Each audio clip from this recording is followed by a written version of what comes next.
What's up guys, it's finally time for the legendary Sandrone's guide.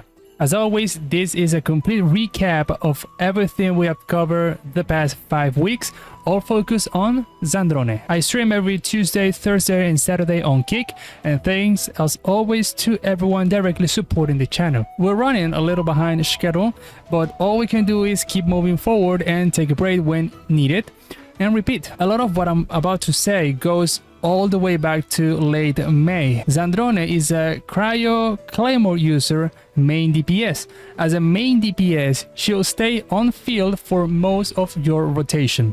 She wants to be played alongside Cryo and Electro characters because her team revolves around Stellar Superconduct. I already made a dedicated video explaining exactly how this reaction works. Her current best artifact set is Disenchantment in Deep Shadow, since it provides both crit and stellar superconduct damage bonus. One thing to keep in mind, the crit from the artifact set won't show up in your stats screen. That's because it only increases the crit of attacks against enemies affected by stellar superconduct, so you won't see the extra crit rate listed, but it's definitely active. As for Cryo Resonance, yes, it does work, but not all the time.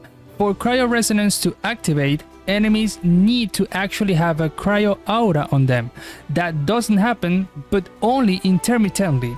Because of that, I do recommend aiming for around 69% crit rate, and in some teams it might be worth pushing that to 72 or 73%, but it really depends on your elemental application. For example, if your team has 1 Electro and 2 Cryo characters applying elements, then 69 is perfectly fine. If your Electro application is much stronger, then I do cap it around 72%. Either way, just remember that both your artifact set and Cryo Resonance are already helping cover the rest. Let's keep going. You will want an attack sense, an attack goblet, and a crit circlet, because most of Sandrone's damage comes from stellar superconduct, which doesn't benefit from damage bonus. Again, cryo bonus damage, not worth. For substats, prioritize crit first, then attack, followed by some elemental mastery and energy recharge. But how much energy recharge do you actually need? Well, it depends, but unfortunately there isn't much good news in version 6.7. A team with Sandrone, Yamiko, Titi, and Beidou performs well in DPS, but particle generation is extremely poor, requiring roughly 250% energy recharge. At that point, I honestly wouldn't build energy recharge at all. I do rather go all in, attack and crit, and simply skip using her elemental burst. Now, if we eventually get a cryo teammate who actually generate particles instead of Titi, someone like Diona or maybe a future character, then things become much better. In that case, you're looking at around 170 to 175% energy recharge. It's still pretty rough for now, although Favonius weapons across the team can definitely lower those requirements. Or maybe you will end up using Dori, since she restores energy to your active character. Just throwing out some ideas. As for the rotation, start by using all your supports, then switch into Sandrone and performs charge attack, elemental skill, charge attack, elemental skill, charge attack, elemental burst. After that, simply repeat. The optimal rotation is about 21 seconds, although for many players it will probably end up closer to 22 seconds. If you have Sandrone's Constellation 1, then your combo becomes charge attack, elemental skill, charge attack, elemental burst, with an even longer rotation of roughly 24 seconds.